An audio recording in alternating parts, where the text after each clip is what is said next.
ലോകത്തെ ഏറ്റവും best police കേരളത്തിലാണ്. അതെനിക്കറിയാം, രാഷ്ട്രീയ ഇടപെടലുകളില്ലെങ്കിൽ. ഫേക്ക് അക്കൗണ്ടിൽ നിന്ന് ആരെങ്കിലും തെറി വിളിക്കാനെങ്കിലും എപ്പോഴെങ്കിലും ഉണ്ടാക്കിയിട്ടുണ്ടോ? എന്തിനാ ഫേക്ക് അക്കൗണ്ട്? എനിക്ക് എൻ്റെ അക്കൗണ്ടിൽ നിന്ന് തെറി വിളിക്കാൻ പറ്റും. വിളിക്കാറുണ്ടല്ലോ. കൈലാഷിനെ വിളിക്കേണ്ടെന്ന്, നിങ്ങൾ യൂണിവേഴ്സൽ സ്റ്റാർ അല്ലേ എന്ന് ചോദിക്കും. ഇഷ്ടമുള്ള നടൻ ഏതാണ് അതൊന്നും ചോദിക്കാൻ ഞാൻ അതൊന്നുമില്ല. ഇപ്പൊ ആരെങ്കിലും ഒക്കെ ട്രോൾ ചെയ്തിട്ട് അവർക്ക് വിഷമം വന്നതായിട്ട് വല്ലതും ടിനിച്ചേട്ടനോട് പറഞ്ഞിട്ടുണ്ടോ? ഉണ്ട്. അതൊരു പ്രാവശ്യം ഞങ്ങൾ VS സഖാവിനെ അനുകരിച്ചപ്പോൾ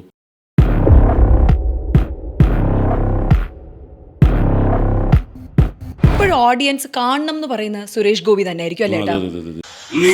എനിക്ക് വേണം, നിങ്ങൾ അതെനിക്ക് തരണം. എന്നെ പുറത്തു വെച്ച് കാണുമ്പോൾ ചില അമ്മച്ചിമാര് പറയാറുണ്ട്, ഇതെന്താ ഇങ്ങനെ ഇരിക്കുന്നത്? കാരണം നമ്മൾ മേക്കപ്പ് ഇടാണ്ട് നിൽക്കുമ്പോഴേ ഇവർക്ക് മേക്കപ്പെടുമ്പോൾ അത്ര വൃത്തിയിടാണ്.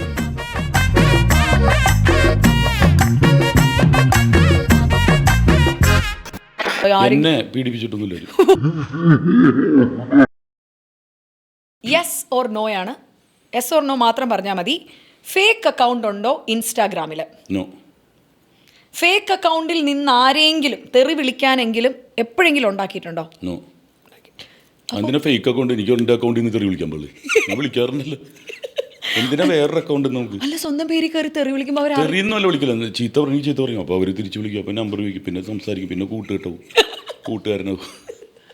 അങ്ങനെയൊക്കെ കൂട്ടുകാരായ ഒരുപാട് പേര്.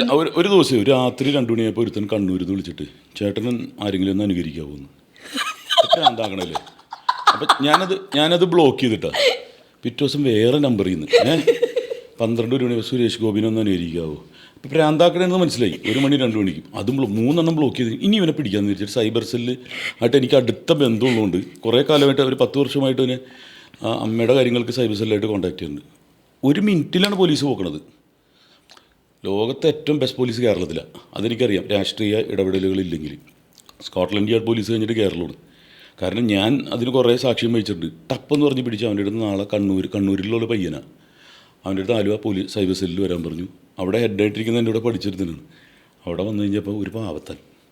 അപ്പോൾ ഇവൻ എന്താണെന്ന് പറഞ്ഞിട്ടുണ്ടെങ്കിൽ സിനിമയെ കയറാൻ ആഗ്രഹിച്ച് ഇവിടെ വന്നു കഴിഞ്ഞപ്പോഴാണ് അറിയണത് കൈലാഷിനെ വിളിക്കേണ്ടതെന്ന്.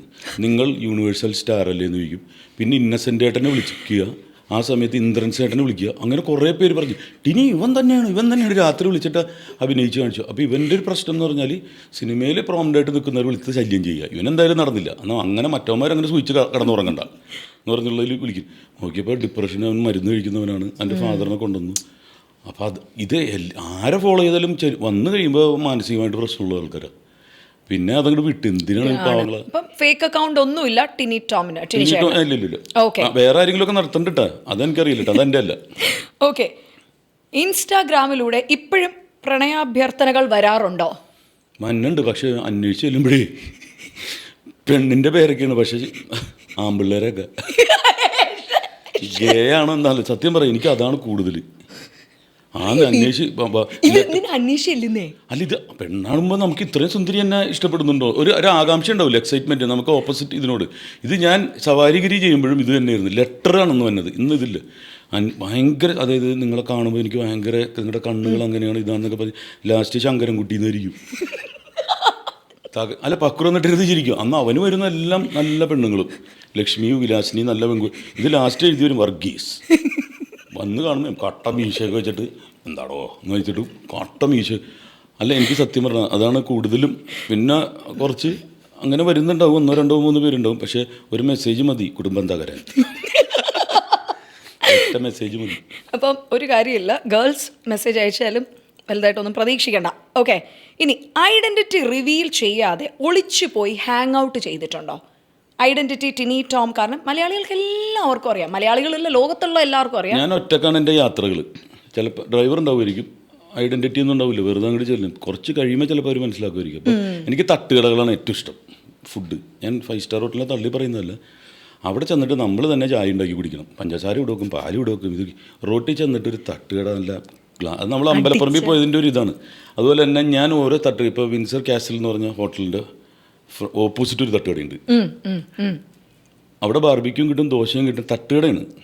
കൊട്ടാരക്കരയിലൊരു തട്ടുകടയുണ്ട്. അങ്ങനെ ഓരോ തട്ടുകട അവിടെ. പിന്നെ കരുനാഗപ്പള്ളിയിൽ ഉള്ളിലേക്ക് ചെല്ലുമ്പോൾ വൺ സൈഡ് ബുൾസൈ ആൻഡ് പപ്പടം ദോശ എന്ന് പറഞ്ഞൊരു സംഭവമുണ്ട്. എനിക്ക് അതാണ് ഇഷ്ടപ്പെടുന്നത്. ഇതുവരെയായിട്ട് എനിക്കൊരു അസുഖം വന്നിട്ടില്ല, ഇതുവരെയായിട്ട് ഫുഡ് പോയ്സൺ വന്നിട്ടില്ല. ഞാൻ റോട്ടിൽ നിന്നാണ് ഞാൻ കഴിക്കുന്നത്. അപ്പോൾ എനിക്ക് ഏറ്റവും ഇഷ്ടം റോഡാണ്. അപ്പോൾ അവിടെ ഐഡൻറ്റിറ്റി എന്ന് റിവീൽ വന്ന് കാണുമ്പോഴായിരിക്കും കുറച്ച് കഴിയുമ്പോൾ ഇത് ഇന്ന ആളല്ലേ എന്നൊക്കെ ചോദിക്കുന്നത്. പിന്നെ അവരുടെ ഒപ്പം ഫോട്ടോ എടുപ്പായി ഇതായി. പക്ഷേ ഇഷ്ടപ്പെട്ട് കഴിഞ്ഞാൽ പിന്നെ ഞാൻ അവിടെ തന്നെ അന്വേഷിച്ചില്ല. അത് ഐഡൻറ്റിറ്റി റിവീൽ ചെയ്ത് പോകുന്ന സ്ഥലങ്ങളാണ്. ഓക്കെ, ഇനി അടുത്തത്, ഏതെങ്കിലും സോഷ്യൽ മീഡിയ ഇൻഫ്ലുവൻസറെ വീട്ടിൽ കയറി അടിക്കണമെന്ന് തോന്നിയിട്ടുണ്ടോ? ഇല്ല. അങ്ങനെ പ്രശ്നങ്ങളില്ല. നമുക്കെതിരെയൊക്കെ ഒരുപാട് ഇപ്പോൾ റിവ്യൂവേഴ്സൊക്കെ ഇറങ്ങിയിട്ടുണ്ട്. അവർ നമ്മളെ ഇന്ന് കണ്ടന്റ് എടുത്തിട്ട് കാറിനകത്തിരുന്നോ പറമ്പിലിരുന്നോ കണ്ടന്റ് എടുത്തിട്ട് ഇയാൾക്ക് കഴിവില്ല, ഇയാൾ എങ്ങനെ ഇവിടെ എത്തി,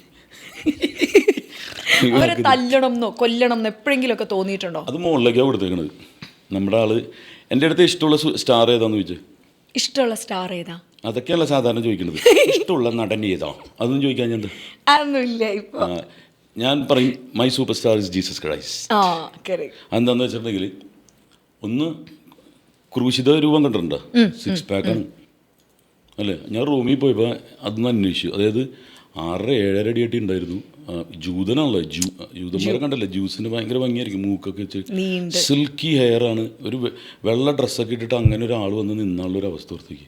പിന്നെ ജീസസ് ക്രൈസ്റ്റ് ഗ്രാഫിക്സ് വെച്ചിട്ടല്ല അത്ഭുതം കാണിച്ചേക്കണത്. മറ്റേ KGF കാണിക്കുന്ന പോലെ മറ്റേ ഗ്രാഫിക്സും ഇതും വെച്ചിട്ടല്ല. അത് ഞാൻ വിശ്വസിക്കുന്നു അതിൽ. അപ്പോൾ എൻ്റെ സൂപ്പർ സ്റ്റാർ ജീസസ് ക്രൈസ്റ്റാണ്. ആ ജീസസ് ക്രൈസ്റ്റും പിന്നെ ഞാൻ കുറച്ച് എൻ്റെ മാലാകമാർ എൻ്റെ കൂടെ ഉണ്ട്. Michael Gabriel Rafale.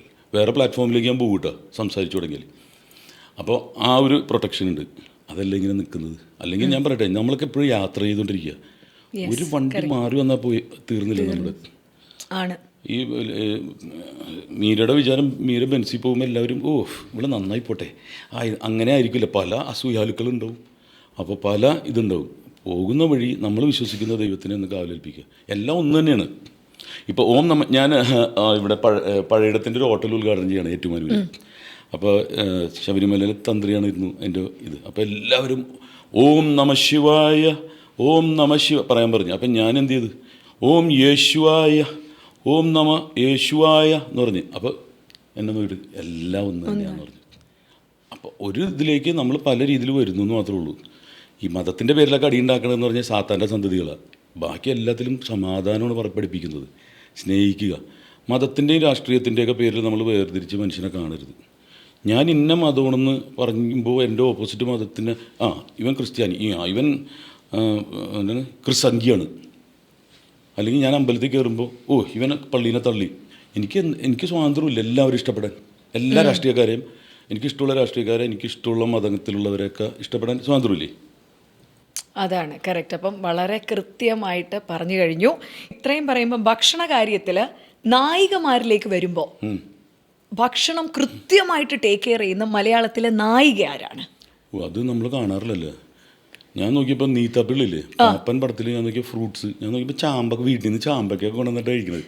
പക്ഷെ അങ്ങനെ കഴിക്കുന്നത്. പിന്നെ നടിമാരെന്ന് പറയുമ്പോൾ പൊന്നമ്മ ബാബു ചേച്ചി നന്നായിട്ട് കുക്ക് ചെയ്യും, അസാധ്യമായിട്ട് കുക്ക് ചെയ്യും. അപ്പം ഒരു ഫുഡിയായിട്ട് ഇതുപോലെ തന്നെ ഇവരോട് താരതമ്യം ചെയ്യാൻ പറ്റുന്ന പൊന്നമ്മ ചേച്ചിയാണ്. ബാക്കിയുള്ളവർ കഴിക്കുന്നത് എന്താണെന്ന് കാണില്ല. അപ്പം നടിമാരധികം കഴിക്കുന്ന കാണുന്നില്ല ടിൻചേട്ടൻ. എന്നാലും മേക്കപ്പ് ഇല്ലാതെ കണ്ടതിൽ ഏറ്റവും സുന്ദരിയായ നായിക മലയാളത്തിലെ. മേക്കപ്പ് ഇല്ലാതെ, ഈ കുട്ടിക്ക് മേക്കപ്പ് വേണ്ടിയിരുന്നില്ലല്ലോ, മേക്കപ്പ് ഇല്ലാതെ എന്തൊരു ഒട്ടും മേക്കപ്പ് ഇല്ലാതെ സരയുവിനെ ഞാൻ നല്ല സ്കിന്നും ഇതൊക്കെയാണ്. നമ്മുടെ സരയു ഒരിക്കലും മേക്കപ്പ് ഇടാറില്ല, ഫംഗ്ഷന് മാത്രമേ ഇടാറുള്ളൂ. അപ്പം ഞാൻ നോക്കുമ്പോൾ ചേഞ്ചസ് വരാത്തത്. എന്നാൽ ഏതെങ്കിലുമൊക്കെ ട്രോൾ ടിനിച്ചേട്ടൻ ഇൻ പേഴ്സണോ ഇത് ഇച്ചിരി കടന്നു പോയി എന്ന് തോന്നിയ മൊമെന്റ്സ് ഉണ്ടായിട്ടുണ്ടോ? ഇല്ലില്ല, നമ്മൾ ട്രോളിയിട്ടുള്ള ആളാണ്. സ്റ്റേജിൽ നമ്മൾ ഇതുപോലെ തന്നെയല്ലേ ജീവിക്കുന്ന ട്രോളുകളായിരുന്നു. ഇപ്പോൾ VS സഖാവിനെ, ഉമ്മൻചാണ്ടീനെ, മമ്മൂക്ക, ലാലേട്ടനെയൊക്കെ അനുകരിച്ചിട്ടുള്ളതാണ്. അതിൻ്റെ ഒരു പുതിയ വേർഷനാണിത്. അപ്പം ഞാൻ ട്രോൾ ചെയ്തിട്ടുണ്ട്. എന്നെ ട്രോളാൻ പാടില്ല എന്ന് പറയുന്നത് ന്യായമല്ല. ടിനിച്ചേട്ടൻ ഞാൻ പറയാം ഭയങ്കര പോസിറ്റീവ് എനർജി റേഡിയേറ്റ് ചെയ്യുന്ന ആളാണ്. ഞങ്ങളുടെ കോമഡി സ്റ്റാർസ് ഒക്കെ ചെയ്യുന്ന സമയത്ത് ശരിക്കും പറഞ്ഞാൽ ടിനിച്ചേട്ടൻ്റെ അടുത്ത് ഒരു കൂട്ടം ആൾക്കാർ കാണും. കാരണം എന്താ പറഞ്ഞാൽ ഈ പറയുന്നതൊക്കെ ഭയങ്കര രസമുള്ള കാര്യങ്ങളായതുകൊണ്ടാണ്. ഇല്ലെങ്കിൽ ടിനിച്ചേട്ടൻ പറഞ്ഞാൽ ആരും കാണാറില്ല. പക്ഷേ ടിനിച്ചേട്ടൻ്റെ അടുത്ത് ഒരു ഗ്രൂപ്പ് ഓഫ് ആൾക്കാരാണ്. പക്ഷേ എപ്പോഴെങ്കിലും ആരെങ്കിലും ഒക്കെ ട്രോൾ ചെയ്തിട്ട് അവർക്ക് വിഷമം വന്നതായിട്ടല്ലോ ടിനിച്ചേട്ടനോട് പറഞ്ഞിട്ടുണ്ടോ? ഉണ്ട്. അതൊരു പ്രാവശ്യം ഞങ്ങൾ VS സഖാവിനെ അനുകരിച്ചപ്പോൾ അന്നിങ്ങനെ കോമഡി ചെയ്യുമായിരുന്നു സ്കിറ്റിൽ. സിനിമയിലെ പ്രോഗ്രാം സ്റ്റേജിൽ ചെയ്തപ്പോൾ ഷാജാൻ സാർ എന്ന് പറഞ്ഞിട്ട് അദ്ദേഹത്തിൻ്റെ PA ആയിട്ടുള്ള ഒരാൾ എന്നെ വിളിച്ചിട്ട് പറഞ്ഞിട്ട് ഇനി VSൻ്റെ ഒരു ചരിത്രം ഒന്ന് വായിക്കണം. അതിൽ നമ്മുടെ വില്യംസ് എന്ന് പറഞ്ഞ ആളായിരുന്നു VSനെ ചെയ്തത്. അപ്പോൾ ലോറി വരുമ്പോൾ ബലം പിടിക്കുന്ന തവളയുടെ പോലെ എന്ന് പറഞ്ഞു. അപ്പോൾ ഈ അദ്ദേഹത്തിൻ്റെ ഹിസ്റ്ററി വായിച്ചപ്പോൾ എനിക്ക് ഭയങ്കര കണ്ണ് നിറഞ്ഞു പോകുന്ന ഹിസ്റ്ററിയാണ് പുള്ളിയുടെ ഇത്. രാഷ്ട്രീയം എന്തും ആയിക്കോട്ടെ, ഒരു മനുഷ്യൻ ഒരു നാടിന് വേണ്ടിയിട്ട്, ഞാൻ എൻ്റെ വീട് എൻ്റെ കാറെന്ന് പറഞ്ഞ് ജീവിക്കുന്ന ആളല്ല ഇവരൊക്കെ. അപ്പോൾ അത്രയും അത് കണ്ടു വെച്ചപ്പോൾ അപ്പോൾ എനിക്ക് തോന്നി ഇനി ഞാൻ എന്തെങ്കിലും ചെയ്യുന്നുണ്ടെങ്കിൽ അതുമായി ബന്ധപ്പെട്ട ആൾക്കാരെ വിളിച്ച് ചോദിച്ചിട്ട് സാങ്ഷൻ എടുത്തിട്ട് ചെയ്യുക, അവരും കൂടി എൻജോയ് ചെയ്യാൻ പറ്റണം നമ്മൾ അനുകരിക്കുമ്പോൾ. അപ്പോൾ അങ്ങനെ ഒരു വിളി വന്ന്, അത് പുള്ളി ഭീഷണിയല്ലട്ടോ പറഞ്ഞത്, ഇനി വേറൊന്നുമല്ല, അതൊന്ന് വായിക്കുക എന്നിട്ട് അദ്ദേഹത്തിന് അനുകരിക്കുക. VSന് ഭയങ്കര ഇഷ്ടമാണ്. അതിനുശേഷം നേരിട്ട് കണ്ട് ഞങ്ങൾ ഒരുമിച്ച് ആലുവ ഗസ്റ്റ് ഹൗസിൽ കണ്ടപ്പോൾ ഞാൻ ഒരുത്തരെ പരിചയപ്പെടുത്തി, ഇതാണ് VSൻ്റെ ഡൂപ്പ്, ഇത് ഉമ്മൻചാണ്ടിയുടെ. അപ്പോൾ പക്രു ഉണ്ടായിരുന്നു. അപ്പോൾ ഇയാളാരുടെ ഡൂപ്പാ? ഞാൻ പറഞ്ഞു ഇയാൾക്ക് ഡൂപ്പില്ല, ഈ പുള്ളിക്ക് തന്നെ ഡൂപ്പിനെ കിട്ടാൻ പണിയാണ്, ഒരു 3 വയസ്സുള്ള കൊച്ചിനെ കാണിക്കേണ്ടി വരും. അപ്പോൾ അങ്ങനെ ഫ്രണ്ട്ഷിപ്പ്. അപ്പോൾ അതുകൊണ്ട് വേദനിക്കരുത് അവർ. അതുകൊണ്ട് നമ്മൾ അനുകരിക്കുമ്പോൾ അതിൻ്റെ ഒരു, ഇപ്പോൾ സുരേഷ് ചേട്ടനൊക്കെ ഇപ്പം ഞാൻ ഇപ്പോഴും സ്റ്റേജിൽ ചെല്ലുമ്പോൾ എനിക്ക് വേണ്ടിയിട്ടല്ല, ജനങ്ങൾ പറയും എന്തെങ്കിലും ചെയ്യണമെന്ന് പറയും. പക്ഷെ ഞാൻ ഒരു കാര്യം പ്രേക്ഷകരോട് ഇപ്പോഴും പറയാണ്, ടിനി ചേട്ടൻ എത്ര വർഷമായി ടിനി ചേട്ടാ ഇൻഡസ്ട്രിയിൽ? റൈറ്റ് ഫ്രം 25 years ആയിട്ടുണ്ട്. ഒരാൾ ഇൻഡസ്ട്രിയിൽ 25 വർഷം ഇത്രയും കൃത്യമായിട്ട് നിലനിൽക്കുക എന്ന് പറയണമെങ്കിൽ, അതുകൊണ്ട് ജീവിക്കുന്നു എന്ന് പറയണമെങ്കിൽ അദ്ദേഹത്തിന് ആ കഴിവുള്ളത് കൊണ്ടാണ്. അല്ലാതെ കഴിവില്ലാത്ത ആരും തന്നെ ഇൻഡസ്ട്രിയിൽ ഇല്ല. ഒരു 1-2 വർഷം നിൽക്കുന്നു, ഓക്കെ, ഫ്ലൂക്കിന് വരുന്നു, പോകുന്നു. പിന്നെ തീർച്ചയായിട്ടും അല്ല, ഇത്രയൊക്കെ ചെയ്യുമ്പോഴും ഇപ്പോഴും ഇപ്പം ലാലേട്ടൻ അധികം ചെയ്യാറില്ല എന്ന് പറഞ്ഞു, ഇപ്പോഴും ഓഡിയൻസ് കാണണം എന്ന് പറയുന്ന സുരേഷ് ഗോപി തന്നെ ആയിരിക്കും അല്ലേ ഏട്ടാ? ശരിക്കും. കാരണം പെട്ടെന്ന് മാറി ആ ട്രാൻസ്ഫോർമേഷൻ വരുമ്പോഴും സുരേഷ് ഗോപിയായിട്ട് ചെയ്യാനായിട്ട് എനിക്ക് തോന്നുന്നു ഇപ്പോഴും ഒരു എനർജി ഉണ്ട്. കുറേ കാര്യം മേടിച്ചിട്ടുണ്ടല്ലോ, പക്ഷേ ആൾക്കാർക്ക് അത് മതിയെന്നേ. ഇപ്പം ഞാൻ എന്ത് ചെയ്യുന്നു, ഇപ്പം ചെയ്യുന്നതെന്ന് പറഞ്ഞാൽ ഈ ഇൻ്റർവ്യൂവിന് വരുന്ന മറ്റേ ഓൺലൈൻ മീഡിയ എടുത്ത് പറഞ്ഞില്ലേ, ആ രീതിയിൽ ഇപ്പം ഇതിനും ട്രോൾ ചെയ്യാനും കുഴപ്പമൊന്നുമില്ല കേട്ടോ, കാരണം തയമ്പായി. അതുകൊണ്ട് അത് അപ്പം പറയുന്നത് എന്താണ്, മാതാവിൻ്റെ തലയിൽ സ്വർണ്ണക്കിരീടം വെച്ചിട്ട് അത് ചെമ്പാണെന്ന് പറഞ്ഞ് ചുരണ്ടി നോക്കിയവന്മാരൊക്കെ എവിടെ? അപ്പം ഇത് കാണുമ്പോൾ ആൾക്കാർക്ക് കൈയടിക്കും. നമ്മൾ ശബ്ദം ഇതുമല്ല, ആ ഒരു സെറ്റയറാണ് നമ്മൾ അവതരിപ്പിക്കുന്നത്. അപ്പം ശബ്ദം ഇനി ഇതൊരു പാസ്പോർട്ടാണ് സിനിമയിലേക്ക് വരാനുള്ളത്, അല്ലാണ്ട് ഇതുകൊണ്ട് ജീവിച്ചു പോകാൻ പറ്റില്ല. അത് അവിടെ ഞാൻ എത്തി, പാസ്പോർട്ട് എത്തി, അവിടെ ഒരു ജോലി കിട്ടി. പക്ഷേ ഞാൻ സ്റ്റേജ് ഇപ്പോഴും ഇഷ്ടപ്പെടുന്നു.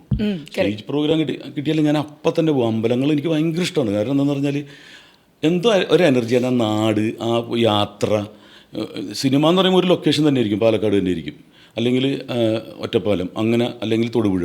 ഇതങ്ങനെയല്ല, പല സ്ഥലങ്ങൾ യാത്ര ചെയ്യുന്ന. എനിക്ക് യാത്രകൾ ഭയങ്കര ഇഷ്ടമാണ്. ഈ നാട് തന്നെ നമ്മൾ കണ്ടു തീർന്നിട്ടില്ല. ഉത്സവങ്ങൾ ഒരറ്റം മുതൽ ഇങ്ങേറ്റം വരെ കാണാൻ എനിക്കിഷ്ടമാണ്. എനിക്ക് എല്ലാം കണ്ടിട്ടുണ്ട് ഞാൻ ഈ ഉത്സവം പ്രോഗ്രാമുമായിട്ട് ബന്ധപ്പെട്ടിട്ട്. പക്ഷേ ഇനിയും ഒരു യാത്ര പോകണമെന്നാണ് എൻ്റെ ആഗ്രഹം. ഉത്സവങ്ങൾ, ഓരോ ഉത്സവങ്ങളും ഭയങ്കര ഇതാണ്. അവിടെ ഈ ആനപ്പിണ്ടത്തിൻ്റെ മണമൊക്കെ ഇല്ലേ, എൻ്റെ നൊസ്റ്റാൾജിയാണ് സത്യം പറഞ്ഞാൽ. മിമിക്രി കളിച്ചുകൊണ്ട് കിടക്കുമ്പോൾ ഈ അതിൻ്റെ മണവും എണ്ണയുടെ മണം, ഈ വിളക്കിൻ്റെ മണം, അത് ഞാൻ പഠിച്ചത് ഒരു SNDP സ്കൂളിലാണേ. എനിക്ക് പെട്ടെന്ന് SNDP സ്കൂളിൽ, ആ ACS എന്ന് പറഞ്ഞൊരു സ്കൂളിൽ പഠിച്ചിട്ടുണ്ട് ഒരു 3 വർഷം. എനിക്ക് ആ സ്കൂളിൽ ക്ലാസ്സില്ല എന്ന് പറഞ്ഞിട്ട് ഓടി അമ്പലത്തിൻ്റെ ഫ്രണ്ടിൽ വന്ന് ഫുട്ബോൾ കളിക്കുന്നത്, അത് ഫ്രീ ആകുമ്പോഴൊരു സന്തോഷമില്ലേ. ആദ്യത്തെ ലക്ഷറി അതാണ് ജീവിതത്തിൽ അനുഭവിച്ചത്. ഇനി ടിൻചേട്ടാ, ഇതാണ് ഇനി ശരിയാണോ തെറ്റാണോ എന്ന് മാത്രം പറഞ്ഞാൽ മതി. സിനിമയിൽ ആത്മാർത്ഥതയുള്ള ബന്ധങ്ങൾ ഇല്ല. ഉണ്ട്, എത്രയോ ബന്ധങ്ങളുണ്ട്. ഇപ്പം എൻ്റെ ഒപ്പം തന്നെ വന്നിട്ടുള്ള സിനിമയിൽ വന്നിട്ടുള്ള ഒരു ആത്മാർത്ഥത ബന്ധങ്ങളുണ്ട്. അപ്പം അത് തെറ്റാണ്. നല്ല ബന്ധങ്ങളുണ്ട്. സോഷ്യൽ മീഡിയ വിചാരിച്ചാൽ ഒരു പടം വിജയിപ്പിക്കാനും നശിപ്പിക്കാനും പറ്റും. അല്ല, നല്ലൊരു സിനിമ ഫസ്റ്റ് തന്നെ ടേക്ക് ഓഫ് ചെയ്താൽ പിന്നെ സോഷ്യൽ മീഡിയ അതിന് അനുകൂലമായിട്ടേ പോകുള്ളൂ, ആ കാറ്റിന് അനുകൂലമായിട്ടേ പോകുള്ളൂ. അല്ലെങ്കിൽ ഇവന് ബുദ്ധിയില്ല എന്ന് പറയും ഇടുമ്പോൾ. പിന്നെ ഒരു വളർന്നു വരുന്നൊരു ചെടിയെ നമ്മൾ കുറച്ച് സമയം കൊടുക്കണം. ഇപ്പോൾ റിവ്യൂവേഴ്സിനെ കുറിച്ചാണ് ഞാൻ പറയുന്നത്. അത് ചിലപ്പോൾ ഇപ്പോൾ ഒരു വളർന്നു നിൽക്കുന്ന ആൽമരത്തിനൊന്നും പ്രശ്നം ഉണ്ടാവില്ല. മമ്മൂക്കയുടെയും ലാലേട്ടൻ്റെയൊക്കെ പടങ്ങൾക്ക് എഫക്റ്റ് ആവില്ല. പക്ഷേ ചെറിയ പടങ്ങൾ വന്ന് പിറ്റേ ദിവസം തന്നെ അതിനെ നശിപ്പിക്കരുത്. കാരണം അതൊരു പുതിയ ചെടിയാണ്. അതിന് വരുന്ന കേടുകൾ പുഴുക്കുത്തുകളൊക്കെ എടുത്ത് മാറ്റിയിട്ട് അതിൻ്റെ കൂമ്പൊടിച്ച് കളയാതിരിക്കുക. അപ്പോൾ അങ്ങനെ കൂമ്പൊടിക്കുന്നത് എഫക്റ്റ് ചെയ്യാറുണ്ട്. ഇപ്പം ഭയങ്കര പരോക്ഷമായിട്ട് റിവ്യൂവേഴ്സ് ഭയങ്കരമായിട്ടും കുറച്ച് അധികമായിപ്പോയി റിവ്യൂയിങ് എന്ന് തോന്നിയ ഒരു മലയാള സിനിമ ഏതെങ്കിലും ഒന്ന് പറയാൻ ഓർമ്മയുണ്ട്? അതായത് പടം വലിയ തരക്കേടൊന്നും ഉണ്ടായിരുന്നില്ല, പക്ഷേ ഈ പറഞ്ഞ് നശിപ്പിച്ച് നമ്മളെയും കൂടെ കയറ്റാതെ അങ്ങനെ തോന്നിയ ഏതെങ്കിലും ഒരു മലയാള പടം ടിൻചേട്ടനുണ്ടോ? കണ്ടപ്പോഴത്തേക്കും ഈ പടം തരക്കേടുണ്ടായിരുന്നില്ലല്ലോ, പിന്നെ എന്തിനാ ഇവർ ഇത്രയും ക്രൂശിച്ചതെന്ന് തോന്നിയ ഏതെങ്കിലും ഒരു സിനിമ മനസ്സിൽ പറയാനുണ്ടോ? അത് ഞാൻ തന്നെ അഭിനയിച്ച സിനിമയാണ്. എനിക്കിനി എൻ്റെ ആ സിനിമയോടുള്ള ഇഷ്ടം കൊണ്ടാണോ എന്നറിയില്ല, പക്ഷേ ഇത് ഇത്രയും ക്രൂശിക്കേണ്ട ആവശ്യമില്ലായിരുന്നു. പക്ഷെ അത് ഇതിന് കാരണം വ്യക്തിപരമായ കുറേ വൈരാഗ്യങ്ങളും കാര്യങ്ങളുമാണ്. ബാഡ് ബോയ്സ് എന്ന് പറഞ്ഞ് ഒമർ ലുലു അത് കണ്ടിട്ടുള്ളവർ എല്ലാവരും നല്ല രസമുണ്ടല്ലോ, നല്ല അതൊരു എൻ്റർടൈൻമെൻറ്റ് മസാല പടമാണ്. അതിൽ ചിന്തിക്കാനോ അല്ലെങ്കിൽ ലോജിക്കോ അങ്ങനെയൊന്നും വെച്ചിട്ടുള്ളതല്ല. അപ്പോൾ അതിനെ ഇങ്ങനെ റിവ്യൂ ചെയ്തു, വ്യക്തിപരമായിട്ടുള്ള ദേഷ്യങ്ങൾ തീർത്തു എന്ന് എനിക്ക് തോന്നിയിട്ടുണ്ട്. കുറച്ച് ഓവർ ഹൈപ്ഡ് ആയിട്ട് തോന്നിയ ഏതെങ്കിലും സിനിമയുണ്ടോ? അതായത് ഇപ്പം കാളിദാസ് ഈ അടുത്തിടയ്ക്ക് പറഞ്ഞു പരം സുന്ദരി എന്ന് പറഞ്ഞൊരു പടം നമ്മുടെ കൾച്ചറിനെ വെല്ലുവിളിച്ചുകൊണ്ട് വന്നൊരു പടമായിരുന്നു. കാളിദാസിന് അത് ഓവർ ഹൈപ്ഡ് ആയിരുന്നു. അങ്ങനെ ടിൻചേട്ടൻ ഏതെങ്കിലും ഒരു പടം, മലയാളം ആവണം എന്നില്ല, എനി പടം ലൈക്ക് അല്ല, ഓവർ ഹൈപ്ഡ് എന്ന് പറഞ്ഞത് ബയസ്ഡ് ആയിരിക്കും, അവർക്ക് കാശ് കൊടുത്തിട്ട് ചെയ്യുന്നതായിരിക്കും. പക്ഷെ അത് അതിൽ നിൽക്കില്ല. അങ്ങനെ ഏതെങ്കിലും ഒരു പടം അങ്ങനെ ഒരു പടം ഞാൻ ഓർക്കണില്ല. ഓവർ ഹൈപ്പ് ചെയ്തതിനെന്ന് പറഞ്ഞാൽ ആദ്യം ഒരാഴ്ച 2-3 ദിവസം ഭയങ്കര ഹൈപ്പ് വരും, പിന്നെ അവരെ കാണത്തില്ല. പിന്നെ ഒറിജിനൽ വിശേഷം നമ്മൾ അറിയും. അതാണ് പടം. ഇപ്പം നല്ലതാണെങ്കിൽ സോഷ്യൽ മീഡിയ വിചാരിച്ചാലും തകർക്കാൻ പറ്റില്ല. എക്കോ എന്ന് പറഞ്ഞ പടത്തിന് ഞാൻ ഇപ്പം ഓർക്കണം, അതിൻ്റെ അകത്ത് എന്താ പക്ഷെ ഇത്രയും നമ്മൾ ട്രാവൽ ചെയ്ത, ഇത്രയും ഗ്രിപ്പ് ചെയ്ത പടം, അത് ഭയങ്കര നല്ല പടമല്ലേ അത്. സോഷ്യൽ മീഡിയ വിചാരിച്ചാലും നല്ല പടമാണെങ്കിൽ ഓടും, എന്നും തകർക്കാൻ പറ്റില്ല. ഓക്കെ, നായികമാർക്ക് മലയാള സിനിമയിൽ ഷോർട്ട് സ്പാൻ ഓഫ് കരിയർ ആണുള്ളത്. നായികമാർക്കിൽ ഇപ്പോൾ ആഴ്ചയിൽ 15 നടന്മാരാണ് ഇറങ്ങുന്നത്. അതിൻ്റെ ഇടയിൽ നമ്മൾ പിടിച്ചു നിൽക്കുന്നത്. ഒരാഴ്ച മാറിയുന്ന വേറെ കയറും ഇതിൻ്റെ അകത്തോട്ട്. സ്പാൻ ആർക്കുമില്ല. നമ്മൾ ഡെയിലി സ്ട്രഗിൾ ചെയ്തുകൊണ്ടിരിക്കുക. അത് നമ്മുടെ ഉത്തരവാദിത്വമാണ്. നമുക്കല്ലേ സിനിമ വേണ്ടത്. അല്ലാണ്ട് വാ എന്നും പറഞ്ഞിപ്പോൾ ഒരാൾ വന്നില്ലെങ്കിൽ അടുത്ത ആൾ എത്ര വലിയ മഹാനാണെങ്കിലും പകരം ആൾക്കാർ വരും. ഇപ്പം ദാസേട്ടൻ എത്രയോ സിനിമകളിൽ എല്ലാത്തിലും പാടിക്കൊണ്ടിരുന്നൊരു കാലഘട്ടമുണ്ട്. ഇപ്പോൾ വർഷത്തിൽ ഒന്നുപോലും ഇല്ല. അത് കാലഘട്ടത്തിൻ്റെ ഇതാണ്, അത് യൂണിവേഴ്സ് തീരുമാനിക്കുന്നതാണത്. അപ്പോൾ ഒരാൾ ശാശ്വതമല്ല സിനിമയിൽ. സിനിമയിൽ എവിടെയും. ഇപ്പോൾ മീരയുടെ കയ്യിലിരിക്കുന്ന ബെൻസ് ശാശ്വതമെന്നാണ് വിചാരിക്കുന്നത്. അല്ല കാര്യമായിട്ട് പറഞ്ഞാണ്, നമ്മൾ കസ്റ്റോഡിയനാണ്. നമ്മുടെ കാലശേഷം കുറച്ചു കാലം കസ്റ്റോഡിയനാണ്. അത് എൻജോയ് ചെയ്യുക നമ്മൾ. Luxury is not a sin, ഒരു പാപമല്ല. നമ്മളത് എൻജോയ് ചെയ്യുക. മറ്റുള്ളവരെ വേദനിപ്പിച്ചുകൊണ്ടല്ല. അയ്യേ നിനക്ക് സൈക്കിളാണല്ലോ, എനിക്ക് ബെൻസ്, അങ്ങനെ പറയരുത്. ഓപ്പോസിറ്റ് വരുന്ന ഓട്ടോക്കാരനെ ലൈറ്റ് അടിച്ച് ബുദ്ധിമുട്ടിക്കരുത്. നമ്മൾ ഒതുങ്ങി പോവുക. അപ്പം ഞാൻ അങ്ങനെ വാഹന പ്രേമി ആയതുകൊണ്ട് പറയാണ്, നമ്മുടെ കാലശേഷം ഈ ഇരിക്കുന്ന ഈ മോതിരം പോലും അറുത്തെടുത്ത് അടുത്ത ആൾ കൊണ്ടുപോകും. കുഴിയിലോട്ട് കാറ് ബെൻസ് പോവില്ല. ഇപ്പം ഞങ്ങളുടെ പള്ളിയിൽ ശവപ്പെട്ടി പോലും ഇറക്കാൻ പാടില്ല. അത് പൊല്യൂഷനാണെന്ന് പറഞ്ഞിട്ട് അധികം മാറ്റിയിട്ട് ആകെ നമ്മുടെ തുണി ഇത് വെച്ചിട്ട് മാത്രമാണ് ഇറക്കി വരുന്നത്. അപ്പം നമ്മൾ എപ്പോഴും ആലോചിക്കുക, നമ്മൾ കസ്റ്റോഡിയൻ മാത്രമാണ്. അപ്പം നമ്മൾ ഉപയോഗിക്കുന്ന സാധനങ്ങൾ അഹങ്കാരം കാണിക്കാനല്ല, പക്ഷെ നമുക്കൊരു സ്റ്റാൻഡേർഡ് ഉണ്ട്. നമ്മൾ കഷ്ടപ്പെട്ടത് അത് ദൈവം തന്നതാണ്. ഇപ്പോൾ ഇത് ഒതുക്കി വെച്ചിട്ട് സിമ്പിളായിട്ട് നടക്കാമെന്ന് പറഞ്ഞു. ഇപ്പം ഞാൻ രജനീകാന്ത് സാർ അങ്ങനെയാണെന്ന് പറയുന്നത്. ഇപ്പം ഞാൻ എന്നാൽ വണ്ടിയിൽ നിന്ന് വേണ്ട ബസ്സിൽ കയറി കുറേ നാൾ മുമ്പിട്ട്, ഒരു 10-15 വർഷം മുമ്പ് വണ്ടിയൊക്കെ ആയി. ഞാനൊരു സർവീസിന് വണ്ടി കൊടുത്തിട്ട് തിരിച്ചെടുക്കാൻ വേണ്ടി ബസ്സിൽ കയറി പോയി. അപ്പോൾ ഒരു നീ ഒന്നും രക്ഷപ്പെട്ടില്ലട, എത്ര കാലോ ഇങ്ങനെ ഒരു കാറൊന്നും ഇല്ലേന്ന്. പക്ഷേ രജനീകാന്ത് അങ്ങനെ നടക്കുമ്പോൾ പറയും, oh is great, is a saint എന്നൊക്കെ പറയും. അപ്പം നമ്മുടെ സ്റ്റാറ്റസ് ഉയരുന്നത് നമ്മൾ എങ്ങനെയാണ് വെയർ ചെയ്യുന്നത്, ക്യാരി ചെയ്യുന്നത്. പ്രത്യേകിച്ച് സെലിബ്രിറ്റീസ് നമ്മൾ എക്സിബിഷനിസ്റ്റാണ്, എൻ്റർടൈനേഴ്സാണ്. നമ്മൾ ആ ഒരു ഗ്ലാമറും ഇതൊക്കെ സൂക്ഷിക്കണം. അല്ലാണ്ട് ഇപ്പോൾ അന്ന് മേക്കപ്പ് ഒന്നും വേണ്ടെന്ന് പറഞ്ഞാൽ അയ്യ കഞ്ഞീനെ കണ്ടില്ലേ, ഇത് നമ്മൾ വ്യത്യാസമായിരിക്കും. ഇപ്പോൾ സ്റ്റേജിൽ കയറുമ്പോൾ ചിലപ്പോൾ ഇത്രയുള്ള ഡ്രസ്സ് ഇട്ട് പിള്ളേർ വരും. അവിടെ ഈ സാധാരണ വരുന്ന പോലെ ചുരിദാറിട്ട് വന്ന ഈ സ്റ്റാർസിന് എന്താ പ്രത്യേകത? അവർ കുറച്ച് സ്റ്റൈലിഷ് ആയിരിക്കണം, വ്യത്യാസമായിരിക്കണം. അപ്പോൾ എൻ്റെ പേഴ്സണൽ അഭിപ്രായമാണ്, നമ്മൾ വ്യത്യാസമാണെങ്കിലാണ് അവർ സെലിബ്സ് ആവുന്നത്, ഇതാവുന്നത്, ശ്രദ്ധിക്കപ്പെടുന്നത്. മീരനെ ഒരു പരിപാടിക്ക് വിളിച്ചിട്ട് ഭയങ്കര സിമ്പിളായിട്ട് വന്നിട്ടുണ്ടെങ്കിൽ ആർക്കും ഇഷ്ടപ്പെടില്ല. എന്നെ പുറത്തു വെച്ച് കാണുമ്പം ചില അമ്മച്ചിമാർ പറയാറുണ്ട്, ഇതെന്താ ഇങ്ങനെ ഇരിക്കുന്നത്. കാരണം നമ്മൾ മേക്കപ്പ് ഇടാണ്ട് നിൽക്കുമ്പോഴേ ഇവർക്ക് അങ്ങനെയില്ല, മേക്കപ്പ് ഇല്ലാണ്ട് കാണുമ്പോൾ ഇവർക്ക് അത് ഉൾക്കൊള്ളാൻ പറ്റില്ല. നമ്മൾ മറ്റേ ഹെയർ ഡു ഒക്കെ ചെയ്തല്ലേ ഇവർ കാണുന്നത് കേട്ടാ. അപ്പം ഹെയർ ഒന്നും ഇല്ല, നമ്മൾ കുളിച്ചിട്ടൊക്കെ ചെന്ന് നിൽക്കുന്ന സമയത്ത് ഇവർക്ക് അയ്യോ ഇങ്ങനെ അല്ലല്ലോ എന്നൊക്കെ ചോദിക്കും. അതുകൊണ്ട് ദേവിചന്ദ്രനെ മേക്കപ്പ് ഇല്ലാതെ കണ്ടാൽ ചിലപ്പോൾ അവിടെ ഒന്നും മനസ്സിലാവില്ല. ഭംഗിയില്ല എന്നല്ല, വേറെ അതാണ് നിങ്ങൾക്ക് ഇത്തിരി ഓവർ ഡൂ ഉണ്ടല്ലോ. കാരണം വരച്ച് അങ്ങനെ ലിപ്സ്റ്റിക് എല്ലാം നമ്മൾ ചെയ്യും. നമ്മളിങ്ങനെ ലിപ്സ്റ്റിക് ഒന്നിട്ട് പോകാൻ പറ്റില്ല. ഇനി അടുത്ത ചോദ്യം ഇതാണ്, കാസ്റ്റിംഗ് കൗച്ച് മലയാള സിനിമയിൽ ഇപ്പോഴും നടക്കുന്നുണ്ടോ? എനിക്ക് പ്രോമിനൻ്റ് ആയിട്ട് നിൽക്കുന്ന ആൾക്കാർ ചെയ്യില്ല. ഇത് തട്ടിപ്പായിട്ട് വരുന്നൊരു ടീമുണ്ട്. അവൻ്റെ ഉദ്ദേശം ഇത് തന്നെയാണ്. ഒരു പടം ചെയ്യണമെന്ന് പറഞ്ഞ് അനൗൺസ് ചെയ്യുക. അത് അപ്പോൾ കറക്റ്റ് ആൾക്കാരെ നമ്മൾ സെൻസ് ചെയ്തിട്ട് പോകണം ഇവിടെ. ടിൻഷേട്ടൻ അങ്ങനെ എന്തെങ്കിലും ഒരു എക്സ്പീരിയൻസ് വന്നിട്ടുണ്ടോ? എന്നെ പീഡിപ്പിച്ചിട്ടൊന്നുമില്ല, ആരും ഉപദ്രവിച്ചിട്ടില്ല, രാത്രി വന്ന് മുട്ടിയിട്ടില്ല. പക്ഷെ മുട്ടിയൊരു സംഭവം ഉണ്ടായിട്ടാ. ഞാൻ വെളിച്ചെന്ന് പറഞ്ഞിട്ട് ബ്രിട്ടാസ് സാറ് നായകനായിട്ടുള്ള പണ്ട്, ഞാൻ സുരാജ്, അതുപോലെ തന്നെ ശ്രീജിത്ത് രവി, കരമന. അപ്പം ഞാൻ ഇതുള്ള വലിയ ബെഡ്റൂമാണ് എനിക്ക് തന്നേക്കണത്. അപ്പം തലേ ദിവസം അവിടെ ആരും ഉണ്ടായിരുന്നു എന്ന് പറഞ്ഞ്. അപ്പം രാത്രി ലൈറ്റ് ഓഫ് ചെയ്ത് കുറച്ച് കഴിയുമ്പോഴേക്കും ഇങ്ങനെ ടക്ക് ടക്ക് ടക്ക് എന്ന് പറഞ്ഞ് കേൾക്കും. ഞാൻ ചാടി, എനിക്ക് പുറത്ത് തുറന്ന് നോക്കിയപ്പോൾ ആരും ഇല്ല കേട്ടോ. അപ്പോൾ തൊട്ടടുത്ത് പ്രൊഡ്യൂസറിൻ്റെ റൂമാണ്. ഞാൻ വീണ്ടും വന്ന് കിടക്കും ഇങ്ങനെ. എനിക്ക് പ്രേതത്തിൽ ഇതിലൊന്നും വിശ്വാസമില്ലാത്ത ആളാണ്. വീണ്ടും ഇങ്ങനെ സൗണ്ട് കേൾക്കും. ഞാൻ ലൈറ്റ് ഇടും, ഓടിച്ചെന്ന് നോക്കുമ്പോൾ ആരുമില്ല. ഇത് എന്താണ് ദൈവമേ, എനിക്കൊരു പിടുത്തം കിട്ടണില്ല. കുറച്ച് നേരം ഞാൻ ലൈറ്റ് ഇട്ട് ഇങ്ങനെ കിടക്കുമ്പോൾ കൊട്ടില്ല, ലൈറ്റ് ഓഫ് ചെയ്യും, പിന്നെ ഇത് തന്നെ. പിറ്റേ ദിവസം ഞാൻ പറഞ്ഞ് പ്രൊഡ്യൂസറിൻ്റെ അടുത്ത് പറഞ്ഞ്, എനിക്ക് ആ റൂമെന്ന് പറയുന്നത് എന്തോ ശല്യമുണ്ട്, ഇങ്ങനെ മുട്ടുന്നു. ആർക്ക് ടിനിനെ മുട്ടിയാ? ദൈവമേ. മിനിയാന്ന് ഏതൊരു ആർട്ടിസ്റ്റ്, ഒരു ജൂനിയർ ആർട്ടിസ്റ്റ് ആയിട്ടുള്ളൊരു പെണ്ണ് പ്രൊഡ്യൂസർ മുട്ടിയെന്നും പറഞ്ഞ് 10-25,000 രൂപ കൂടുതൽ മേടിച്ചുകൊണ്ട് പോയി. സംഭവം എന്താണെന്ന് വെച്ചാൽ ലൈറ്റ് ഓഫ് ചെയ്യുമ്പോൾ ഈ കട്ട് ഓഫ് ആവും. ഏതാണെന്ന് പറയട്ടെ, ഫ്രിഡ്ജിൻ്റെ. അപ്പോൾ അതൊരു മരത്തിൻ്റെ ഒരു ബോക്സിലിരിക്കണത്. അപ്പോൾ കട്ട് ഓഫ് ആകുമ്പോൾ ഇങ്ങനെ സൗണ്ട് എടുക്കും. ലൈറ്റ് ഇടുമ്പോൾ ഇല്ല. ഈ പേരും പറഞ്ഞിട്ട് ആ പുള്ളിക്കാരി ആ പാവം പ്രൊഡ്യൂസറിന് കാശ് മേടിച്ചിട്ട് പോയിന്ന്.